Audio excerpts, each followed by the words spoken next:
Well, when I see luscious, plump, big blueberries like this, I just can't stop myself from making pies. Blueberry pies, one of my favorites.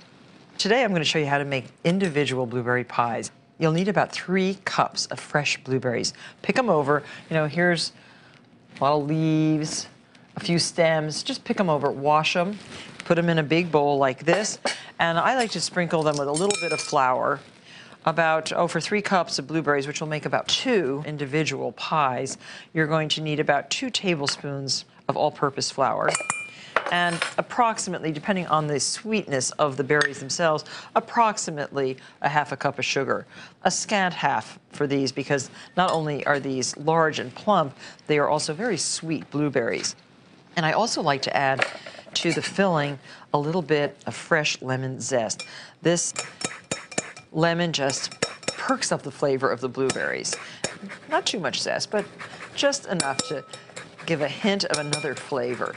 Some people put nutmeg, some people put cinnamon, mace, other flavors in their pies, but I just love the taste of blueberries and nothing else. Now, this is half a recipe of pâte brisée, enough for 2 pies. And this is the size pie. See how cute these are? These actually came from New York cake and baking distributors in New York City, $1.99 each, but they last for many, many years. I have lots from my catering days. So roll this out to quite thin. You're going to need 4 circles from this of pastry for the tops and the bottoms.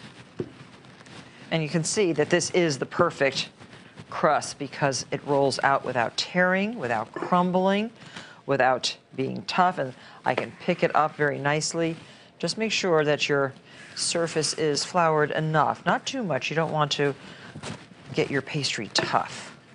And now the way I like to do this is just to cut around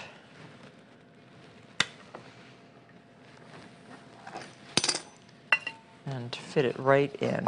It's nice to chill the dough if it's gotten a little bit soft or warm. You can just put it right down into your refrigerator. I love these under-the-counter drawers. And then you're going to need 2 more circles, which will be the top of the pie, and cut them about the same size. And be very generous with the filling. The more, the better. So mound them up. And now add a dab of butter on top of each. Butter is kind of important in a blueberry pie because it thickens the juices, it enriches the juices very nicely. Oh, it's so good. And here's our tops. I want to have a little air hole in the middle of each of my crusts. I'm using a biscuit cutter. And then just place this over the top. Press gently with your thumbs. And then you can bake the pies off not long before your guests are due to arrive. So here, notice how I'm pressing it down. And now there's quite a bit of excess. Cut around, leaving, approximately an inch from where you're pressing, just from here to here, about an inch. Scissors work very well for this. Now the reason I'm leaving the overhang is because I want to make what I call bear's teeth. In Maine, in Mount Desert Island, there are lots of big rocks lining the edges of cliffs that fall down to the sea, and those big rocks are known as bear's teeth or Rockefeller's teeth.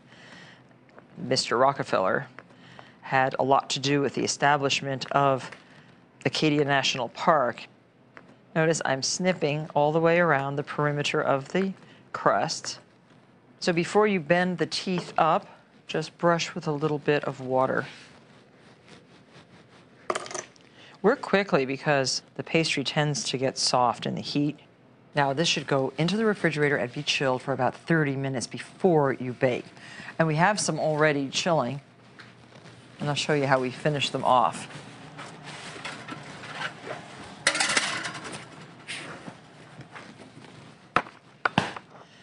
Brush the entire crust of the chilled pies with water.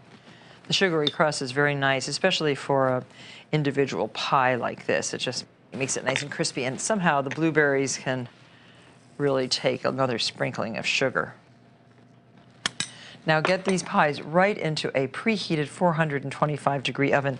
They have to cook until they just start to get golden, about 20 minutes. Then lower the heat to 375 and continue baking until the juices bubble up in the center of each individual pie. That's going to take maybe 15 or 20 minutes more. And I think we have some very beautiful, oh yes, almost done right here. Now, aren't those just great? And they are bubbling right in the centers, very important. And let them cool, it's very important. Don't try to eat them this hot. They smell really good and you might be very tempted, but they have to cool a little bit. They will burn you if you try to eat them so hot. And aren't those little bear's teeth cute?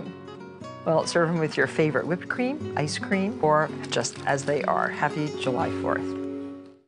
For more entertaining, decorating, craft, and homekeeping tips, pick up the latest issue of Martha Stewart Living or subscribe today at marthastewart.com/iTunes offer. Martha Stewart On Demand, free on Comcast, Cox, Optimum, and DirecTV. To learn more, go to marthastewart.com/on-demand.